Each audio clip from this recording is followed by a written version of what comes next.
Okay, so in this video we're going to be talking about creating third angle orthographic projection drawings from an isometric shape. Now you kind of get asked this question sometimes in the exam, or you might get asked this in the coming exam, either to convert an isometric shape into an orthographic shape, or they might ask you to finish off an orthographic drawing, or they might even ask you to draw an isometric projection from an orthographic drawing. Either way, this will give you some of the basics. So you can see here I've drawn a shape, a red arrow effectively in 3D, using a sort of isometric projection here.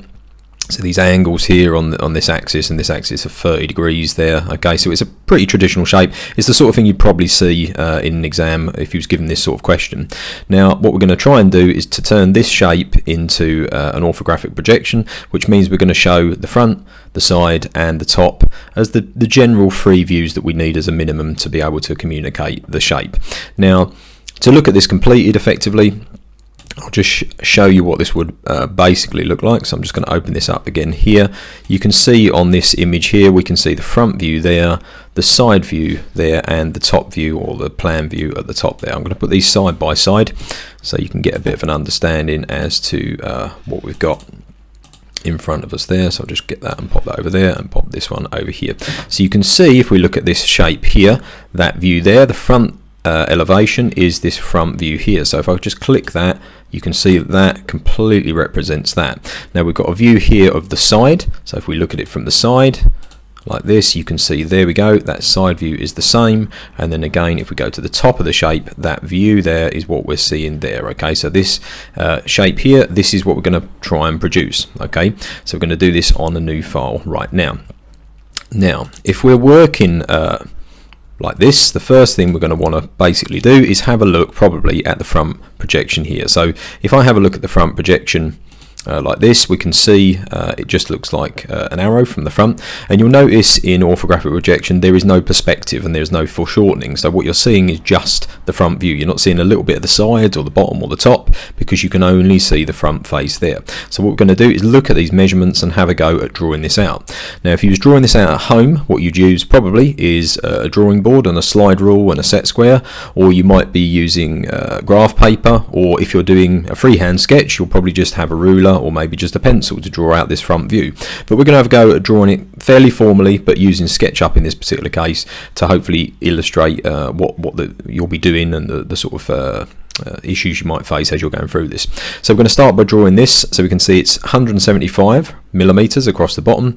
It goes up 100 millimeters on each side. We're presuming that this is symmetrical along the center as well, which means that this 50 millimeter overhang here will be the same on the other side. So I'm just going to draw those bits first of all. Let's go to my blank page.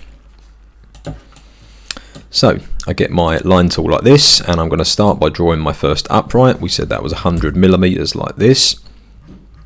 So we'll just get to that point there. So I've drawn a line that's 100 mil, and it came out 50 mil from the side like this.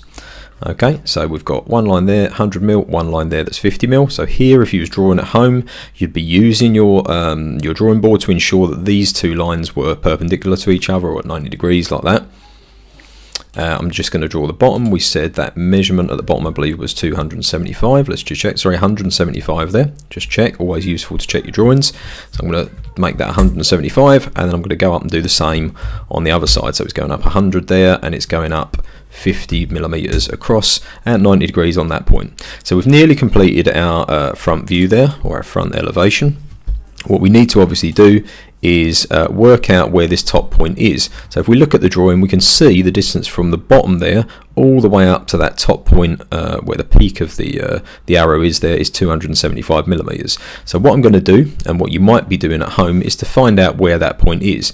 Now we could, if we knew the angle, we could draw from here using a protractor and go up to the top like this at the right angle, okay?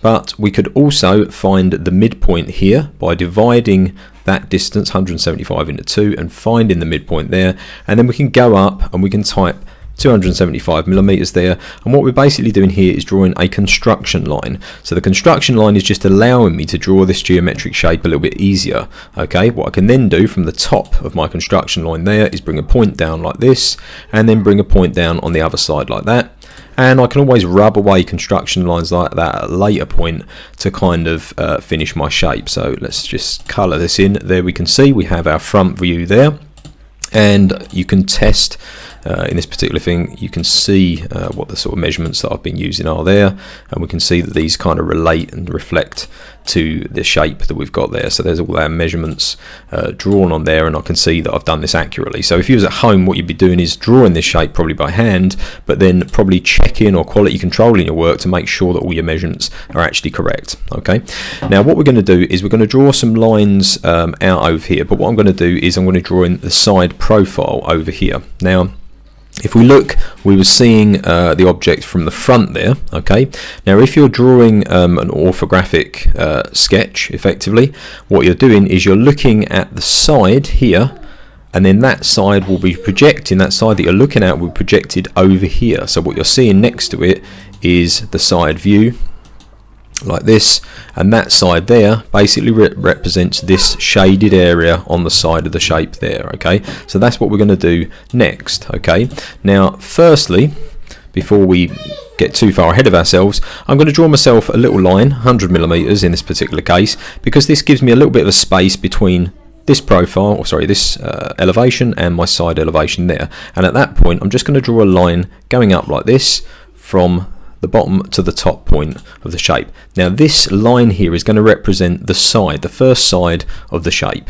Now what you want to be doing now, again, if you've got a drawing board or a ruler or you're using grid paper, is we want to draw some more lines coming out from these, and they're coming out so they're in line with the object here. These are called projection lines. Okay, so I'm going to just project a line out like this, and one from the top, and I'm also going to bring one out from there like that, because these are points that we'll see from the side of the object. Again, if we go back to my other shape, you can see what I mean here. If I go to the side of the object there, we can see there's a top line there, there's a line there where this part of the arrow kind of overhangs and sticks out effectively, and we've got a line there at the bottom. So effectively all it is a rectangle with one line going through the middle. Let's go back again. So we can see there I've got one line at the top, one line at the bottom, one line in the middle there where the overhang is, and all we need to know is how far to go out, how big this distance is on the side. So if we look back at our shape there, we can see we've got a measurement there, which is the width or the depth of the object, I suppose in this case, and it's 100mm. Okay, so using my tape measure there, what I'm going to do is just measure this out as you would at home. You probably use a ruler like this. I'm going to type in 100mm there, and that line there is going to show me where my side view is going to be placed. Okay, and I can then rub away some of these construction lines that I don't need, and for the purpose of this video I'm just going to sort of colour that in so it's easier to see at home. Now what I'm also going to do there is just show a line coming out the bottom there, and that tells me that this is right. Again, I'm quality controlling my work, that distance is 100mm. Now this shape is so simple that effectively the top view will draw itself, providing we do the next bit correctly. Now again, when I'm positioning my top view, I'm going to leave a little bit of space like I did here. I'm going to make that space 100mm. You obviously want to make it a useful distance, so that effectively you leave some space on your drawing to allow you to get the rest of the shape completed and it to fit in the shape. And what I'm going to do from this point is I'm going to draw a line from here going up at 45 degrees. Now this is very important. Okay, now for the purpose of this, I'm just going to draw 200mm lines like this, and I'm drawing my line there going up at 45 degrees there from the top. Now what I'm going to do is I'm going to project the lines up, so you can see I've already done this. I've projected this line up here, okay, and I've projected this line up here. Now what this is basically doing is it's taking this measurement, this 100mm measurement here, and it's projecting it up, and then it's turning it through 90 degrees to allow me to draw my lines coming across like this and project them over to the side. Okay, so there, 1 and 2 coming across and projecting it to the side like this. Okay, now what's happened is I've taken this width at the side here and I've moved it across the top, because obviously if we look at the 3D shape here from the top, if we look at it, this distance is 100. It's obviously the same as this distance here on the side as 100. Therefore, if we project this distance up, it's going to be the same going across. Things can't change shape as you turn them around. They don't in real life, so they wouldn't on this drawing. Now, what we're now going to do is just bring up one line from the side like this, and one more projection line from the side like this, and effectively what we've got there is our top view. So we've drawn the front, the side and the top, or the plan view there. Okay, I'm just going to put one more line there projected up like that to show where that point is across the top, and you've completed that very, very simple but hopefully useful first orthographic sketch.